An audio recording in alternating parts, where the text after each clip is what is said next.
तो हेलो दोस्तों, आज फिटनेस फैक्ट चैनल पे और एक बार आपका स्वागत है दोस्तों। तो आज हम वीडियो आप लोग भी बहुत खास लेके आ रहे हैं। काफ़ी लोगों को बहुत न्यूज़ मिल रही है कि लोग जिम में अक्सर हार्ट अटैक से डेड हो रहे हैं, और ये क्यों हो रहा है, किन कारण से हो रहा है, इसके बारे में पूरे डिटेल में आपको आगे सर बताएंगे।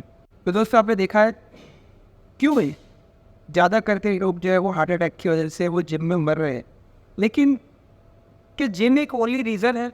मैं वो पूरी डिटेलिंग करके बताऊंगा कि उसका रीज़न क्या है, वो सिंपल और शॉर्ट में, और क्या एग्जैक्ट रीज़न आता है और आपको क्या क्या प्रिकॉशन लेनी चाहिए, ये भी आपको एंड में बताऊँ। तो जो हार्ट अटैक आने का रीज़न तो पता ही है, हार्ट फेलियर का, कि मतलब in the heart is under attack, मतलब आपकी जो है ब्लड का प्रेशर बहुत ज़्यादा बढ़ जाना, उसके बाद जो है आर्टरी डैमेज हो जाना, ये एक रीज़न होता है हार्ट अटैक का।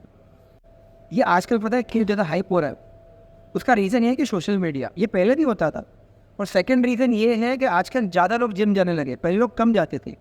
मैंने जब एज ए करियर जब स्टार्ट किया था 2005 में, तो 2006 में मुझे पता लगा कि तेंदुलकर जिम में एक दिन को हार्ट अटैक आया था। उसके बाद अभी ये 4-5 साल में जो है लोगों को ज़्यादा आने लग गया। लोग बहुत मिस बना रहे हैं कि ये कोविड वैक्सीन लेने की वजह से जो है मतलब जो हार्ट अटैक वगैरह आ रहे हैं। मैं आपको कोई भी एक चीज़ सिंपल बता देता हूँ कि जो वैक्सीन आप कुछ भी लेंगे ना, वो ज़्यादा से ज़्यादा आपकी बॉडी में 2 या 3 महीने रहती है, वो उसके बाद फ्रेश आउट हो जाती है। वो हमेशा आपकी बॉडी में नहीं रहती, और ना ही वो खून गाढ़ा करने का काम करती है। ये एक मिथ है। अभी मैं आपको ये चीज़ बता देता हूँ, देखिए लाखों लोग जिम जाते हैं, उसमें से आप 2 या 3 महीने में एक आप ऐसा सुनोगे कि किसी को हार्ट अटैक आ गया। सबसे पहले उसका रीज़न ये होता है कि वो ऑलरेडी उनको हार्ट का इश्यूज होता है, या फिर उनको हाई कोलेस्ट्रॉल रहता है, या फिर वो पहले दिन ही आके हाई इंटेंसिटी वर्कआउट करते हैं।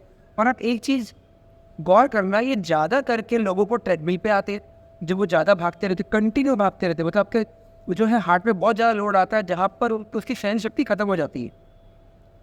दूसरा रीज़न हाई इंटेंसिटी एक्सरसाइज करने का। तीसरा रीज़न आ जाता है मेडिसिन वगैरह लेना मसल बिल्डिंग के लिए, जो यंग लड़कों को भी आता है, क्योंकि इंटरनल ऑर्गन्स जो है वो भी बढ़ जाते हैं, या फिर कुछ प्री वर्कआउट्स लेना ओवरडोज में। तो ये सब रीज़न आ जाते हैं मेजरली हार्ट अटैक आने का रीजन्स थे।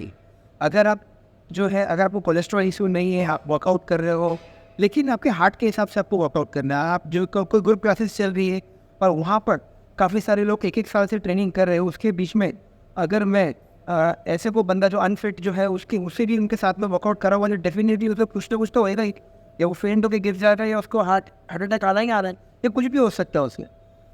सो अगर सबसे पहले मैं आपको एक चीज़ बता देता हूँ, कभी भी आप जिम जाते हैं ना, सबसे पहले आप अपना रेगुलर चेकअप करिए। हमारे इंडिया में हम लोग चेकअप ही कराते, वही सब सही सही सही सही ऐसा नहीं होता। चेकअप कराइए। मैक्सिमम लोगों को कोलेस्ट्रॉल इशूज तो रहेगा ही, एसडीएल लो रहेगा, एलडीएल जो है वो हाई रहेगा। सेकेंड, आपको जो है लो इंटेंसिटी से जो हाई इंटेंसिटी तक ट्रेनिंग करनी है। 70% ट्रेनर्स जो हमारे इंडिया में जो है उनको ये सब चीज़ों की नॉलेज नहीं है। मैं सही बोल रहा हूँ। वो आएंगे, थोड़ा सा वॉक कराएंगे, या ट्रेडमिल पे भाग लो, फिर हाई इंटेंसिटी फर्स्ट डे करा दिया, ऐसा नहीं कराना है। और सबसे मेन रीज़न जो ये आ जाता है कि उनको उनकी कैपेसिटी के हिसाब से करना है। उनको पहले दिन में सुपरमैन बनना रहता है, पहले दिन में सब डंबल उठाना रहता है। आपको एक प्लान बनाना है कि सर आपको इतना ही करना है, आपको ट्रेडमिल तो 2 मिनट रन करना है, 3 मिनट रन करना है, उससे ज़्यादा नहीं करना है। और बहुत ही इंपॉर्टेंट पॉइंट मैं आपको बता देता हूँ, मैं जो मेरे क्लाइंट लोगों को सजेस्ट करता हूँ वो है फ़ोन पे जो स्मार्ट वॉचेज़ आते हैं ना, वो बहुत ज़रूरी है ना, क्योंकि जब भी हाई इंटेंसिटी ट्रेनिंग कराते हैं तो उसमें आपको जो heart rate, maximum heart rate दिखाता है। कितने सारे क्लाइंट्स लोगों का जो है 170 भी पहुंचा है, मेरे 170 160, उसके बाद उनको रेस्ट कराना पड़ता है कि उसके 130 120 की नीचे आने दीजिए, उसके बाद में हम कंटिन्यू करेंगे। सो ये बहुत ज़रूरी पॉइंट्स है। सो देखिए, मेन आपको तो पता लग ही गया होगा कि हार्ट अटैक आने का रीज़न क्या है। प्रिकॉशंस भी मैंने आपको बता दिया है कि आपको चेकअप कराना है, आपको लो इंटेंसिटी ट्रेनिंग करनी है, स्टार्ट फ्रॉम 1 ऑनवर्ड। कोई खाई नहीं, आप साल का पैसा भरा, साल भर जिम करो, डेफिनेटली आप में चेंजेस आएगा। और मेक श्योर जो ट्रेनर्स जो है, प्लीज़ आप थोड़ा अपने आप को जो है अपडेट करिए सब चीज़ों के बारे में। और जिम कोई भी रीज़न नहीं है हार्ट अटैक आने का, जिसकी जितनी लिखी है उतना वो हम लोग में बहुत सारा भोग किया जाता है, तो वही होता है। बस आपका ध्यान रखिएगा। तब तक के लिए दोस्तों, स्टे फिट, स्टे ऑसम। मिलता है वीडियो में।